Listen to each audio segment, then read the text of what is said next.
Jangan lupa klik tombol subscribe. Sebelum memulai video ini, saya selalu mengingatkan jangan melihat video ini dengan cara di skip-skip ya. Karena ketika kalian skip video ini, kalian akan kehilangan informasi penting di dalamnya. Kali ini kita akan mempelajari membahas mengenai satu bab itu yang berkaitan dengan jenis gangguan belajar pada anak. Gitu ya. Jadi banyak sekali jenis-jenis gangguan belajar yang ada di anak ini. Apa saja sih jenis gangguan belajar itu? Anak yang mengalami gangguan belajar ini pada anak-anak itu biasanya akan mengalami jenis gangguan belajar yang berbeda-beda gitu. Nah, kita akan mempelajari gangguan belajar itu tentang pemusatan perhatian atau konsentrasi, jenis gangguan belajar pada anak, tentang daya ingatnya juga, dan beberapa hal yang mempengaruhi lainnya. Ada juga jenis gangguan belajar pada hal membaca, menulis, berhitung, dan sebagainya. Yang perlu diingat bahwa anak-anak yang mengalami jenis gangguan belajar ini itu bukanlah mengidap suatu penyakit.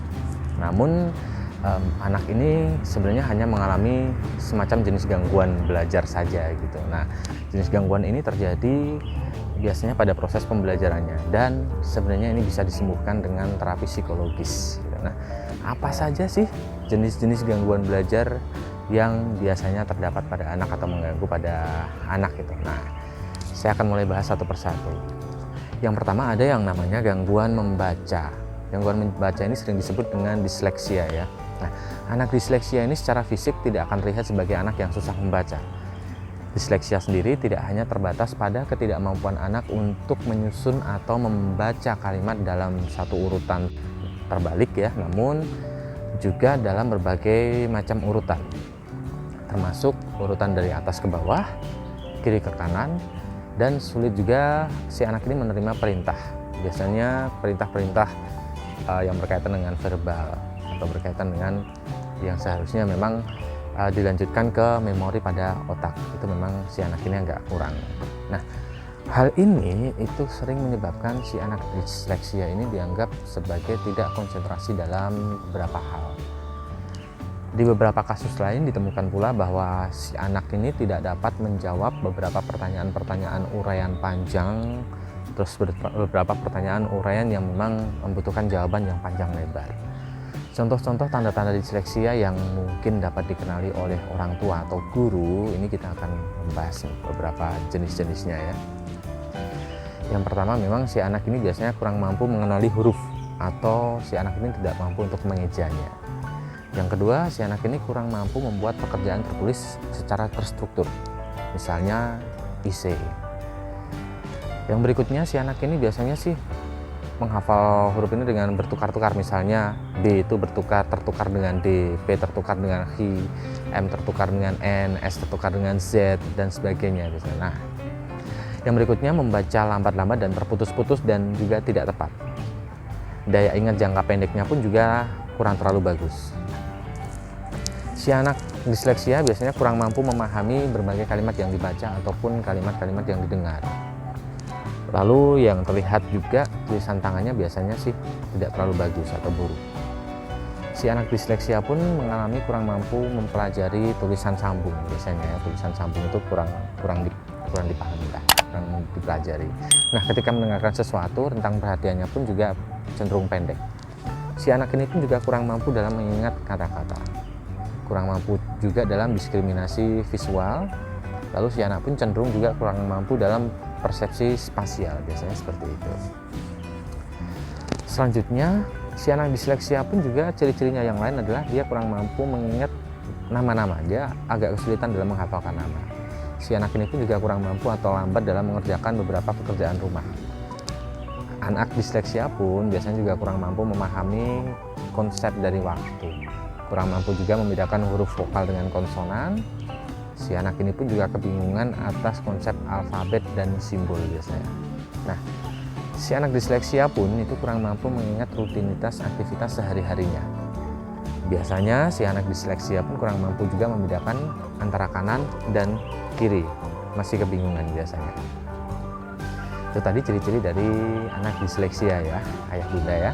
Nah, untuk berikutnya, gangguan belajar berikutnya ada yang disebut disgrafia atau biasa disebut gangguan dalam menulis. Nah, anak disgrafia ini bisa menyusun huruf dan kata-kata dengan baik. Namun, anak ini sulit mengkoordinasikan motorik halusnya atau dalam hal ini mungkin tangan ya untuk menulis. Gejala-gejala disgrafia ini muncul mulai nampak ini ketika si anak mulai belajar menulis. Anak disgrafia memiliki intelijensia yang normal biasanya. Nah, bahkan ada yang di atas rata-rata. Dia tidak mengalami jenis gangguan belajar pada anak motorik maupun visual. Namun, si anak disgrafia ini hanya mengalami kurang mampu untuk menulis. Nah, berikut kita akan mulai bahas contoh dari tanda-tanda yang bisa dikenali dari anak-anak disgrafia ya. Seperti apa saja sih yang bisa dikenali? Nah, yang pertama itu biasanya si anak disgrafia itu terdapat ketidakkonsistenan dalam bentuk huruf atau di tulisannya itu hurufnya tidak konsisten biasanya, berbeda-beda. Saat menulis pun penggunaan huruf besar dan huruf kecil pun masih tercampur. Ukuran dan bentuk huruf dalam tulisannya pun cenderung tidak proporsional. Ada yang besar, ada yang kecil. Nah, si anak ini juga tampak harus berusaha keras saat mengkomunikasikan sebuah ide, pengetahuan, atau pemahamannya lewat tulisan. Anak disgrafia cenderung juga sulit dalam memegang ballpoint maupun pensil biasanya. Dengan mantap itu susah si anak ini.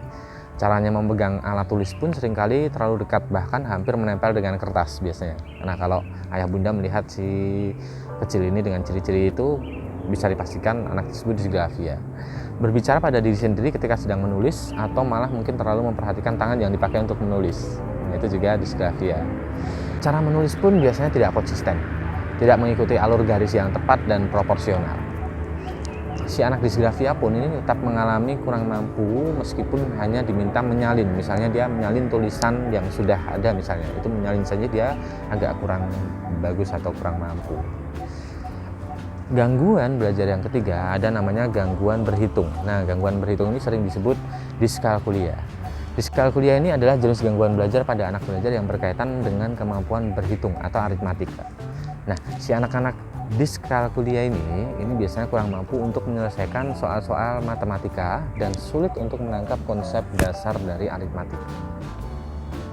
Soal-soal yang diberikan sesuai dengan kemampuan usianya sebenarnya, namun si anak ini susah untuk memecahkan soal-soal matematika tersebut. Biasanya anak diskalkulia seperti itu. Diskalkulia ini pun juga sering banyak orang menyebutnya dengan istilah math difficulty. Nah, tanda-tanda dari anak diskalkulia ini yaitu yang pertama itu biasanya anak diskalkulia ini sulit menentukan arah ke kiri atau ke kanan. Anak diskalkulia pun sulit membaca jam, menghitung uang kembalian atau uang yang harus dibayarkan saat belanja, itu masih bingung. Dampaknya apa? Dampaknya anak tersebut jadi takut melakukan kegiatan apapun yang harus melibatkan uang.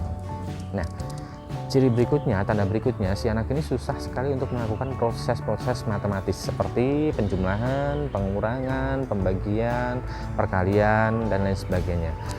Dan juga si anak diskalkulia ini sulit memahami konsep hitungan angka atau urutan, biasanya seperti itu. Si anak diskalkulia pun terkadang mengalami disorientasi, seperti disorientasi waktu dan arah. Si anak ini biasanya bingung saat ditanya jam berapa sih sekarang. Nah, si anak diskalkulia pun juga tidak mampu membaca dan memahami peta atau penunjuk arah. Anak diskalkulia ini cenderung mengalami hambatan dalam mempelajari musik. Terutama apa? Terutama karena sulit memahami notasi, urutan-urutan nada, dan lain-lain sebagainya yang biasanya ada dalam notasi musik. Bisa juga si anak diskalkulia ini mengalami kurang mampu dalam aktivitas olahraganya karena dia bingung mengikuti aturan-aturan main yang sudah diterapkan dan berhubungan dengan sistem scoring misalnya seperti itu. Anak-anak diskalkulia pun ini cenderung susah membedakan tanda-tanda matematika seperti penambahan, pengurangan, perkalian, lebih besar, lebih kecil, sama dengan, dan yang lain sebagainya. Juga sering salah membedakan angka 9 dengan 6, 17 dengan 71 misal, lalu 2 dengan kebalikannya 5, dan lain sebagainya. Nah, si anak diskalkulia pun ini sulit membedakan bangun-bangun geometri atau bangun ruang. Yang berikutnya, gangguan pendengaran atau bisa disebut proses visual, auditory dan visual processing disorders, yaitu jenis gangguan belajar pada anak belajar yang melibatkan jenis gangguan belajar pada sensoriknya biasanya. Nah, Meskipun anak tersebut itu mungkin dapat melihat ataupun mendengar secara normal, namun jenis gangguan belajar ini biasanya menyulitkan anak dari apa yang anak lihat dan anak dengar. Biasanya seperti itu. Anak-anak yang dengan kesulitan belajar ini, gangguan belajar ini, itu akan sering memiliki kekurangmampuan dalam pemahaman bahasa, baik secara tertulis ataupun auditori, ataupun mungkin bahkan keduanya. Gangguan belajar berikutnya itu namanya ketidakmampuan belajar nonverbal atau nonverbal learning disabilities. Nah, ini adalah jenis gangguan belajar pada anak belajar dalam jenis gangguan visual spasial, lalu jenis gangguan motoriknya, dan keterampilan dalam organisasi. Umumnya si anak ini mengalami kekurangmampuan dalam memahami komunikasi nonverbal atau biasanya terjadi dalam interaksinya kurang. Nah, hal ini biasanya juga menyebabkan jenis gangguan belajar yang berhubungan dengan sosial. Lalu gangguan belajar berikutnya biasa disebut dengan gangguan bahasa spesifik atau specific language impairment, atau biasa disingkat dengan SLI ya. Nah, jenis gangguan belajar ini adalah jenis gangguan pada anak yang perkembangannya ini dipengaruhi hal-hal yang mempengaruhi dalam penguasaan bahasa dan penggunaan bahasanya. Dia biasanya cenderung lemah. Itu adalah beberapa jenis gangguan belajar. Nah, menurut saya menurut ayah bunda sahabat akses ini, ada baiknya mungkin ini selama belajar mengajar atau selama mengajar anaknya, mengajar si kecil itu menemukan beberapa gangguan belajar ini. Itu harus benar-benar dipahami sejak awal. Agar apa? Agar kita bisa menemukan solusi yang tepat untuk si kecil. Jadi gangguan belajar ini bukan penyakit, tapi ini adalah memang gangguan belajar yang sebenarnya bisa disembuhkan dengan dukungan penuh dari orang tua. Nah, saat ini ada homeschooling atau satu sekolah itu yang memang benar-benar luar biasa memberikan dukungan untuk anak-anak dengan beberapa gangguan belajar. Gangguan belajar itu bisa terselesaikan dengan baik, bisa diakomodir dengan baik, bisa disolusikan dengan baik oleh homeschooling ini. Namanya EBHS atau iSchool.